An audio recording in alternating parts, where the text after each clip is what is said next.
Hey, what's up guys? In today's video I'm doing the sponge rub on my hair to create dreadlocks.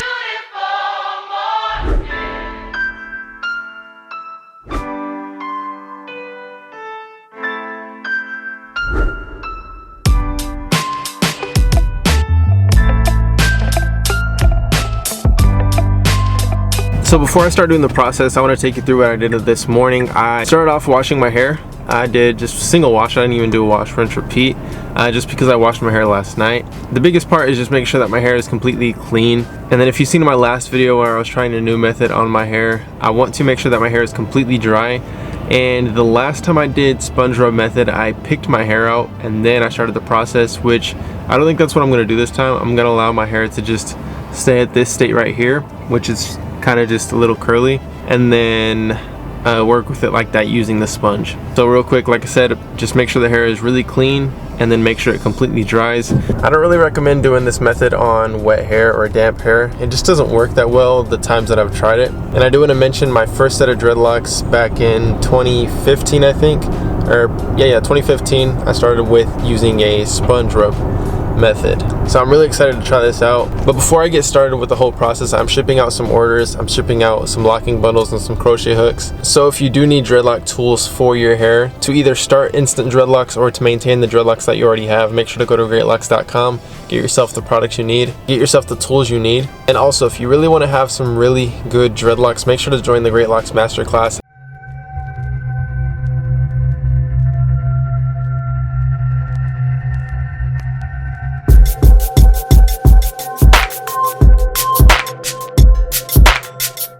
Without further ado, I'll see you in your first class. So make sure to join the Greatlocks Masterclass. It's going to benefit you tremendously and all the students that I have already.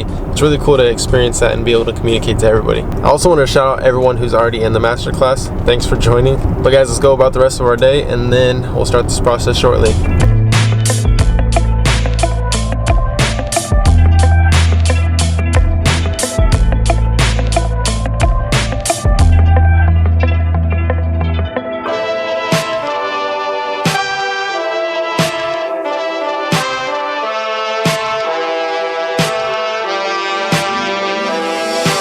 Okay guys, let's get started. I'm going to be using the flat side. I know a lot of people recommend using this side. I personally don't want to, just because I've always just been used to using this side.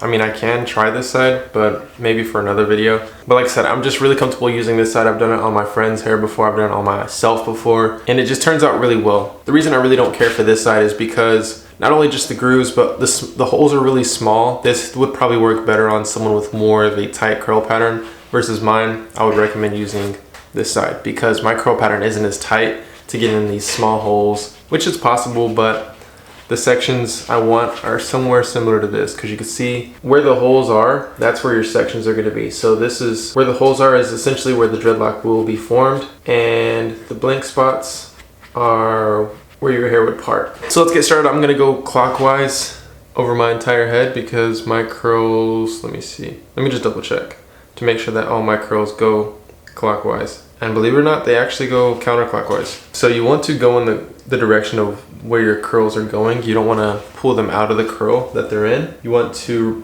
essentially reinforce that curl. So with that being said, I'll be going this way on this hand and this way on my left hand, which is nice. And you want to go the same direction no matter what hand you're using. So if I'm going to do counterclockwise on my entire head, I'm going to do counterclockwise here, and then when I go over here, I'm using counterclockwise again. All right, here we go. This is my hair completely dry. I did a towel dry. I didn't let it air dry, which would have been nice, but we'll see how this turned out with me with towel dried hair. It might turn out a little different than if I were to air dry it, but if I wanted to go through that process, it would probably take a couple hours because then I'd have to wash my hair again and then allow it to air dry for at least 2 to 3 hours. But one thing that I can do is if this isn't really forming very well, I can just go in and pick out the hair and then I'll get to try it again with picked out hair, because I've done it both ways. I've done it with my hair like this, and then I've done it with my hair picked out, which that was how I did it the first time, and it worked really well. Now I do want to mention that this is my first time doing the sponge rub at least a month after the last time I tried it. I actually think this is over close to 2 months. Well, no, I would say it's closer to a month of me not trying it again. And the reason you don't want to do sponge rub back to back, you don't want to cause too much traction or tension on the scalp. You guys heard me say it so many times that it can result in traction alopecia, which that results in hair loss.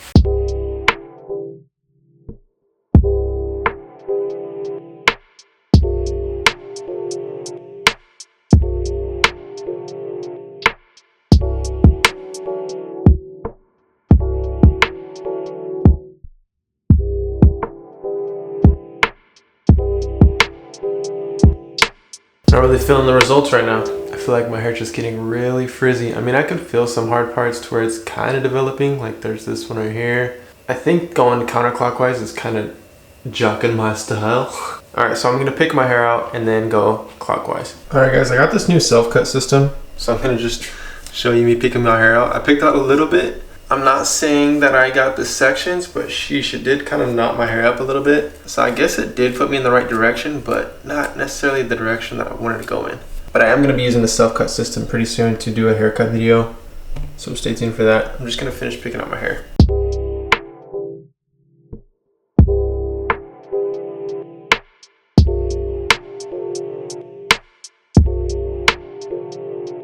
All right, my hair is completely picked out. That's what I'm looking like a microphone. I'm not gonna lie, I'm pretty stoked on the afro because if you guys don't know, when I was in high school, that's all I had was an afro. And pretty much all throughout my life growing up, all I had was an afro. And I always wanted dreadlocks, but never got them until I went to college, which is interesting. But little backstory on me. So what I'm gonna do is I'm gonna go really lightly on the top of it. What I want to do is pretty much develop this section from the tip all the way down to the root. So I'm going very light, I'm going clockwise, and I can feel stuff being created. I'm just gonna take my time.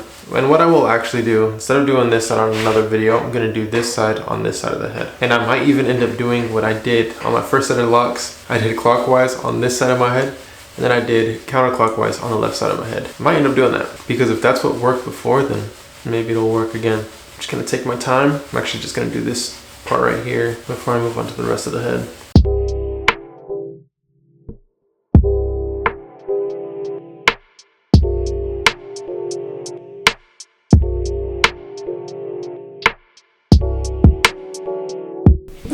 All right guys, I'm gonna give it to you straight. I've been trying this for the past 30 minutes. It's just not efficient. It's not effective. That's what I'm getting out of this.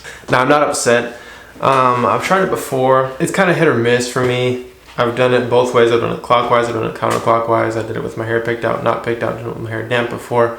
I feel like it's hit or miss and it's not as effective. Of course it gets you in the right direction. Say if you want to start out using the sponge and then go into, you know, free forming your hair. My hair is obviously taking a little bit of form. You see this kind of developing right there. The hair is kind of curling a bit, and I mean one thing that it does definitely do is when your hair's picked out, you start doing this and then it will push your hair back down to its curls. But if you've seen in my previous video to where I just washed my hair and I'm doing this new dreadlock method that I tried out, if you were to just do that to where you just wash your hair, do a wash, rinse, repeat, let it completely air dry, don't towel dry it, your hair is going to keep its curls. The curls will keep their integrity. What I mean by that is they'll be at the best curl possible for your hair type. And the only way to accomplish that is by washing your hair, repeating that process, and then allowing it to air dry. Do not blow dry it and don't towel dry it. And what that does, like I said, get your hair to curl really well, and it helps combine your curls. And then also, if you were to start dreadlocks from there, whether you're doing twisting with gel, you already have sections created. If you're doing freeform after that, then all you have to do is just keep washing your hair and repeat that process. But there are more effective ways to starting dreadlocks, and that's why I have the Dreadlock Masterclass, because we go over simple tools that are very easy to use. If you follow everything that's taught in that class and then you apply it to your own hair, you'll have instant dreadlocks. You'll have very maintained looking dreadlocks. You can literally manipulate your dreadlocks to look the way that you would like them to. That's why with my first set of dreadlocks, I made them look however I wanted them to. If my roots were getting frizzy, then I would manipulate it or maintain it to make it to where I would like it to. Or if the tips were a little frayed, or the links were frizzy, or something's loose, then there's certain things that I can do to help that. The dread sponge can only go so far, which essentially this is a curl sponge, and then they labeled it a dread sponge because a lot of people started creating dreadlocks from it. Now, am I telling you that the dread sponge does not work? I'm not telling you that. It works. It definitely does not work for hair types that are under the 3 range. Of course, people say that it does, and people have tried it and done it, but it's not efficient. It's not effective.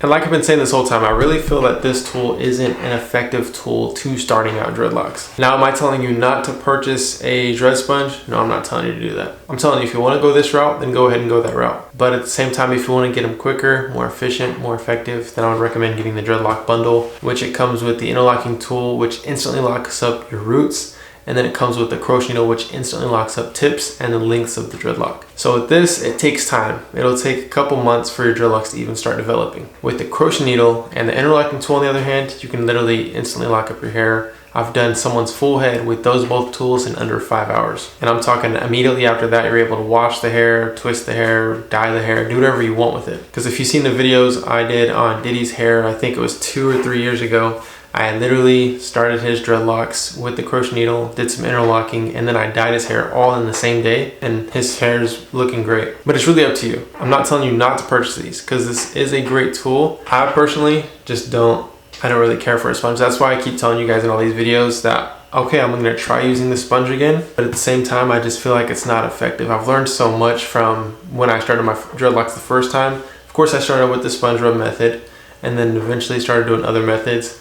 But I've learned so much in between this and now. You know, there's so many better ways than doing the dread sponge. But like I said, I do recommend getting the locking bundle or even joining the masterclass, because you get the locking bundle for free, and you're only paying a little extra above the locking bundle if you were to join the class, and you get so many perks that go along with it. But you guys, that's today's video. I was really expecting and hoping a little bit more from the dread sponge. The reason I haven't been making videos on the dread sponge is because of the results I have been getting. But it is different for everybody's hair type. And I do want to mention again, do not get a dread sponge if you have straight hair. I repeat, do not get a dread sponge if you have straight hair. It doesn't work that well, and it isn't effective. Now, of course, if you have the 4 range or anything in the 3B and up, then you can get one. But I want to hear your guys' comments down below. What is your favorite dreadlock tool? You guys already know mine. Guess my favorite dreadlock tool down below, and we'll see who gets it right. I'm sure everybody already knows my favorite dreadlocking tool. Let me put my glasses on really quick. But you guys, thank you so much for tuning into this video. If you enjoyed it, give it a thumbs up. Hopefully this brings some light to you and makes you really,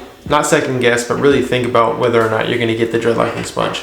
But guys, other than that, hopefully you guys do have an amazing day. Matter of fact, have a great day. Peace and God bless.